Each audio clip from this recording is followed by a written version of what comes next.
అనగనగా ఒక రాజ్యంలో వీరేందర్ అనే యువరాజు ఉండేవాడు. అతను చాలా మంచివాడు, కానీ అతనికి ఒక పెద్ద సమస్య ఉంది. అతను అస్సలు కష్టపడేవాడు కాదు. ఎప్పుడూ సుఖంగా ఉండటానికే ఇష్టపడేవాడు.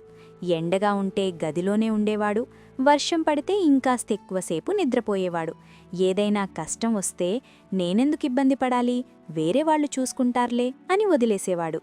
తన కొడుకు ఇలా బాధ్యత లేకుండా ఉండటం చూసి తండ్రైన రాజు చాలా ఆందోళన చెందాడు.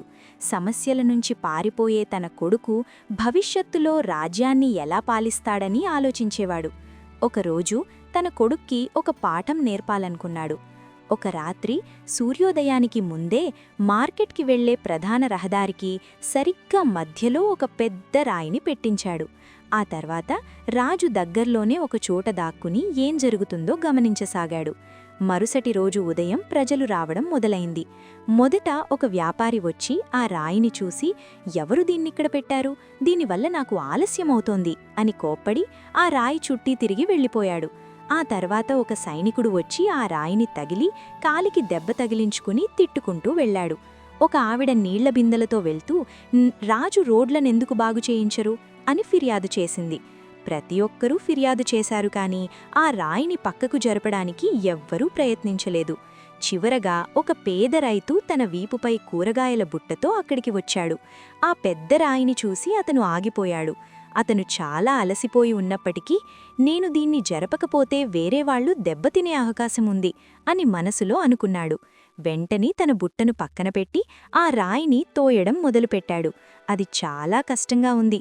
చేతులు జారిపోతున్నాయి, ముఖం నిండా చెమటలు పట్టాయి. కానీ అతను వదలకుండా నెట్టాడు. మెల్లమెల్లగా ఆ రాయిని రోడ్డు పక్కకు జరిపాడు. ఆ రాయి కింద అతనికొక చిన్న సంచి కనిపించింది. దాన్ని తెరిచి చూడగా అందులో బంగారు నాణేలు మరియు ఒక ఉత్తరం ఉన్నాయి. ఆ ఉత్తరంలో ఇలా ఉంది: ఇతరుల కోసం దారిని సుగమం చేసేవారికి లభించే బహుమతి ఇది. ఆ రైతు ఎంతో సంతోషించాడు. ఆ ఉత్తరం స్వయంగా రాజు రాశారని అతనికి తెలియదు. ఆ సాయంత్రం రాజు తన కొడుకు వీరేందర్ను పిలిచి జరిగిన విషయాన్ని చెప్పాడు. కుమారా, కష్టాలనేవి శిక్షలు కావు, అవి పరీక్షలు. మనకు ఎదురయ్యే ప్రతి సవాలు మనల్ని మరింత బలంగా మార్చే ఒక అవకాశం. ఫిర్యాదు చేయడం వల్ల కాదు, పని చేయడం వల్లే జీవితంలో నిజమైన సంపద దొరుకుతుంది అని చెప్పారు. యువరాజు ఆ రోజు ఒక మంచి పాఠం నేర్చుకున్నాడు. ఇక నుంచి నేను సమస్యల చుట్టూ తిరగను, వాటిని ఎదుర్కొని పక్కకు తొలగిస్తాను అని నిశ్చయించుకున్నాడు. మన జీవితంలో కూడా అపజయాలు, అవమానాలు అనే రాళ్ళు ఎదురవుతూనే ఉంటాయి.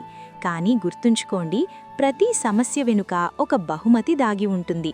ఫిర్యాదు చేయకండి, ఆగకండి, ఆ సమస్యను ధైర్యంగా ఎదుర్కోండి. ఎందుకంటే సమస్య నుంచి బయటపడటానికి ఉన్న ఏకైక మార్గం దాన్ని ఎదుర్కోవడమే.